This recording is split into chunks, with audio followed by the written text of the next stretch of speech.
Hallo zusammen, ich bin Alain von Heimweh. Herzlich willkommen bei Heimweh TV. Heute sind wir in Basel in das Zelt und ihr erhaltet jetzt einen exklusiven Einblick Backstage. Gehen wir mal schauen. Kommen wir.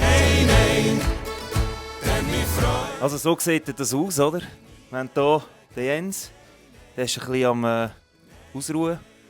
Und hier der Benni, der liest natürlich ein Buch. Benni, was liest du da für ein Buch? So ein Mord, Rechtsmedizin-Thriller. Das ist aber brutal, hä? Es braucht ein bisschen die Gegensätze, weißt du? Du kennst ja das, oder? Mit Musik manchmal auch gerne ein bisschen Gegensätze. Und, jetzt freuen wir uns aber noch, die Show zu machen. Da. Bist du fest nervös jetzt vor dem Konzert? Null.